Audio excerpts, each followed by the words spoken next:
तारीख थी 15 अक्टूबर 1995। आसमान का राजा कहा जाने वाला double decker luxury plane Pan Am flight 6 अपने 70 यात्रियों और 7 क्रू मेंबर्स के साथ हवाई से सैन फ्रांसिस्को के लिए उड़ान भर चुका था। लोग अपनी सीटों पर आराम से बैठे थे। कोई किताब पढ़ रहा था, कोई खिड़की से बाहर प्रशांत महासागर की नीली चादर को देख रहा था, तो कोई अपने आने वाले कल के सपने बुन रहा था। लेकिन अचानक प्लेन के शांत माहौल में एक चीख गूंजी। 1 2 नहीं बल्कि 4 नकाबपोश लोग अपनी सीटों से उठे। उनके हाथों में हथियार थे। उन्होंने प्लेन को हाईजैक कर लिया था। यात्रियों की सांसें थम गईं। बच्चों का रोना और बड़ों की घबराहट से पूरा प्लेन गूंज उठा। ये खबर जैसे ही एटीसी तक पहुंची, धरती पर हड़कंप मच गया।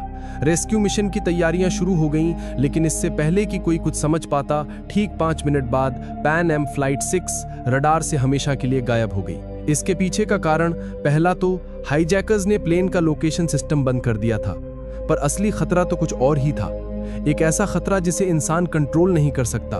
प्लेन सीधा प्रशांत महासागर के सबसे बड़े और खतरनाक तूफान टाइफून के मुंह में जा चुका था। भयानक हवाएं प्लेन को किसी खिलौने की तरह उछाल रही थीं। पायलट अपनी पूरी ताकत से प्लेन को बचाने की कोशिश कर रहा था, पर अगले 2 घंटे तक प्लेन का कंट्रोल प्रकृति के हाथों में था। और 2 घंटों के इस जानलेवा संघर्ष के बाद प्लेन का एक इंजन फेल हो गया और इसके थोड़ी देर बाद दूसरा इंजन भी फेल हो गया।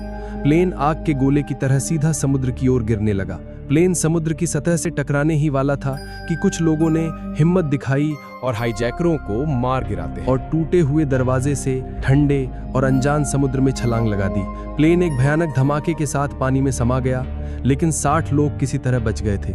उनके चारों तरफ मीलों तक सिर्फ और सिर्फ प्रशांत महासागर की डरावनी लहरें थीं। किस्मत से जहां प्लेन क्रैश हुआ था, उससे बस 100 मीटर की दूरी पर एक चट्टान समुद्र से बाहर निकली हुई थी। सबने अपनी बची कुची ताकत लगाकर उस चट्टान पर पनाह ली। भीगे हुए, कांपते हुए, डरे हुए, वे 60 लोग उस छोटी सी चट्टान पर एक दूसरे से लिपटे हुए थे। उनके पास न तो कोई फोन था, न कोई सिग्नल, न कोई उम्मीद। प्लेन का मलबा भी गहरे पानी में डूब चुका था। तभी एक पैसेंजर को याद आया कि उसके बैग में एक दूरबीन थी जो किसी तरह उसके साथ बच गई थी। उसने कांपते हाथों से दूरबीन उठाई और चारों तरफ देखने लगा, और तभी उसे एक उम्मीद की किरण दिखी। लगभग आधा किलोमीटर दूर धुंध में लिपटा एक छोटा सा द्वीप। वो चिल्लाया, आइलैंड! वहां एक आइलैंड है। जो लोग तैरना जानते थे, उन्होंने एक पल भी नहीं गवाया। उन्होंने मौत के इस महासागर में फिर से छलांग लगा दी।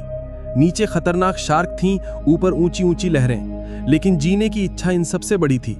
घंटों की मशक्कत के बाद सिर्फ 15-20 लोग ही उस द्वीप के रेतीले किनारे तक पहुंच पाए, बुरी तरह थके हुए।